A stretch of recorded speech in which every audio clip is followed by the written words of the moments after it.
Hello folks, and welcome to a serious Richard Head Longbows video. Oh, not another one. Yeah, sadly. Actually, no, it's not serious. Oh, This is one of our rambling. Oh, the rambling. I love those. Yeah, so if you'd like to sit down with a cup of coffee and pretend you're here with us and you can shout at the television screen when we say something contentious or that you don't agree with, in our lovely Rambling Bowyers series here in the workshop talking rubbish. Obviously me and Richard work together and lots of things do crop up in the workshop and or over the phone when we're talking together or whatever it is, and that's what we're going to talk about today. Oh, right, okay. And it's a thing that crops up quite often, obviously, as we're involved with the promotion of traditional archery and obviously certainly longbows and the making of them. For those of you who don't know, we do have a website, www.howtomakealongbow.co.uk, where we've put articles on making bows and arrows and include the relevant videos from our YouTube channel on making the various different stages of making a bow and indeed arrows as well. And one of the things that we get asked by newcomers to making bows and arrows, and indeed newcomers to archery in general, where do I get some yew?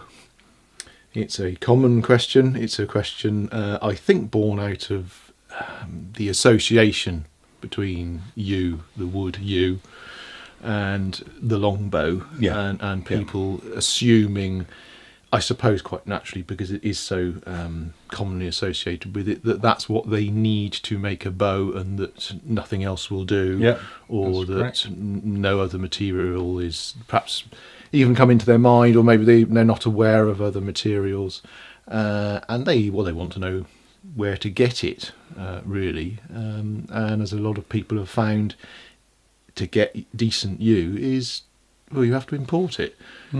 And it's very expensive, and in fact hundreds of pounds to get in billets or indeed a stave, even if you can get a stave nowadays long enough. And therein lies the problem, really. When I first started working with Richard, in fact, sort of before I started working with him in the official sense, being actually an apprentice, I've always helped my dad out making bows and arrows since I was a kid. But when being apprenticed to you, which is 20-something years ago now, forgetting quite how long it is, 25 years or whatever it is, I think I must have made, 100 bows of what we would call means woods, so wood that isn't yew, basically, were materials that were more readily available, more affordable, and easier to work with. It's not easy to work with, and you're at such risk value wise if something goes wrong, and that was really what we were talking about in the workshop, really, and how to advise people when they ask that question, really, when they ask, where can I get some yew? So, well, how many bows have you made? Are you already an archer, in fact? Do you know anything? And invariably people will say, I've made one, or maybe none at all. And our advice is, don't use yew. It's pretty simple. Yeah, it's not the best wood to start with. No. Yes, it can make a good bow, but any piece of yew will have problems in it. There will be knots that you've got to overcome. There can be splits in it, and you might have to put a bloom in to overcome that. It can have a twist. You might have to do something to repair a twist in it to make it straight again. Yew easily crystals when you're making it. If you don't get the tillering correct, it can crystal. If you get a crystal, you've got to cut that out and put a bloom in it. We found lead shot inside pieces of yew, which have got to be dealt with. Barbed wire. Some bears scratch the trees and then it grows over it. So you don't know until you're inside the wood. You might find a bear. What could jump out at you. I mean, dangerous. Don't use yew, kids. We've got a pen of them out the back. We have. Those bloody bears. Oh, no, Dad, I found another bear. Got to keep feeding them blooming things. So that's something that you might not think about. But yew it makes a nice bow. Yeah, no doubt about it. But it does need experience to do it. And if you're spending several £100s on a piece of wood, you need the experience to be able to make a good bow out of it and not to waste the material. This is precious material. It doesn't grow on trees. No, I mean, this is the other thing I was going to say. For me, obviously, I'm in a unique position where I've been able to work full time as an apprentice for a decade and 2 decades and a half. In that short space of time, have seen the availability and the quality of you go down. And that's a really short space of time. I'm only in my 40s, so I've only been making bows half my life. And I have seen that lack of that decent material disappear or become a lot more expensive to get the decent stuff and less of it available. And at the same time, it's gone from being possibly a handful of us when I first started working with my dad full time making bows, literally a hand. There probably was about 5 or 6 people that were doing it full time, to now there's more than we can count on our hands and toes combined. That's right. All clamouring for this same material, and expectations for that material goes up. People want better and better materials, so it's disappearing anyway. So you are by default going to find it hard to get it. But there are people selling English yew on the internet. You can see that. But a lot of it is full of problems. I mean, it's sort of stuff that we would class as firewood. And you can make a bow out of it, but you do need a lot of experience because it will be full of knots. If you're making a bow for yourself, okay, best of luck. But we do get people who then think, because they made one bow, they can start selling them as a business.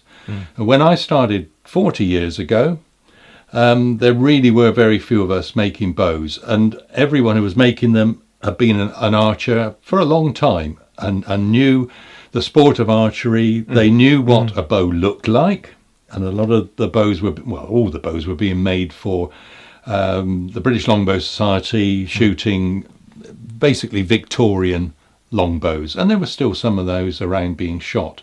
So we knew what to aim for with what the bow looked like. We had the experience of safety, how to shoot, and we're selling bows over, gradually building up a bow making for ourselves, club members, and a small group within the area, because there wasn't the internet where the whole world can know about you. So now you're getting people who think because they've made 1 or 2 bows, they can start selling them and advertise on the internet to a worldwide audience. One of the problems with yew bows is that they can break very easily. And if they suddenly break, they break into dozens of pieces that fly around. So the person shooting it can be injured. Someone nearby could have a piece of wood in their eye. It's a risk.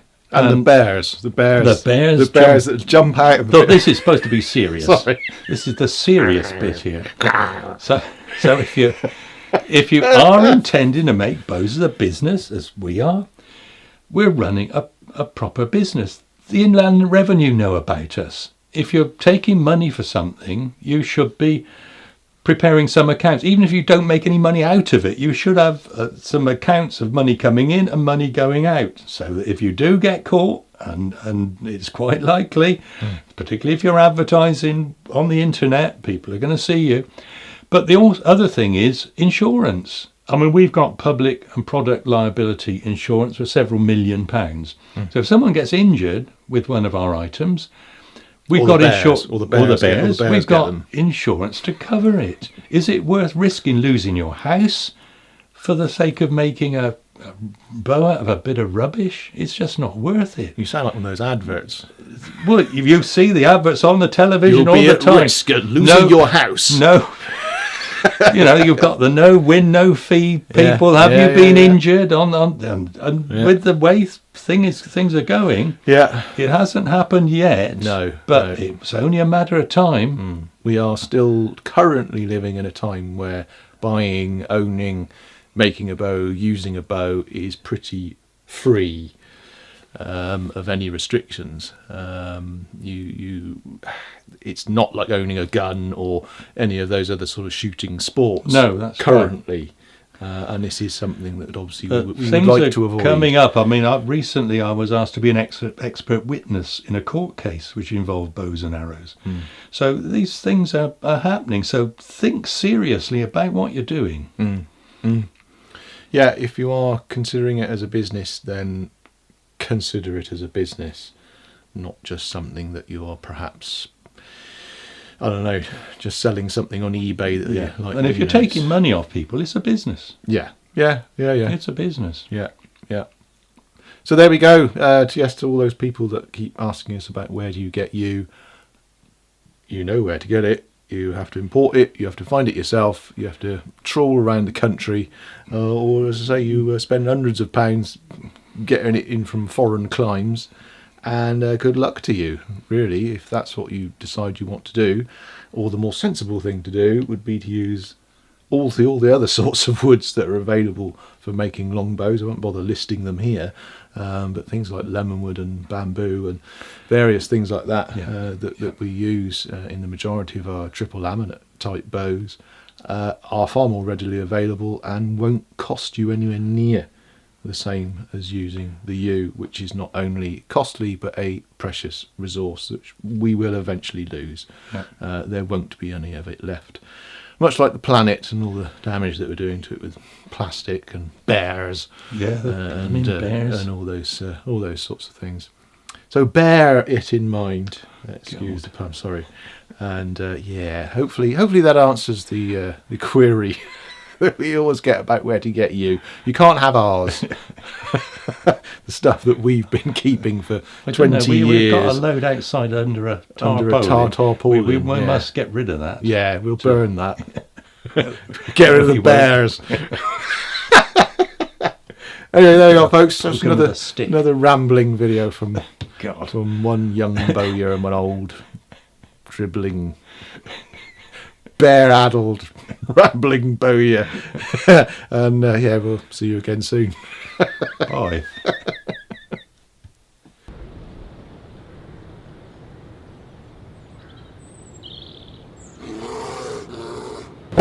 Bears.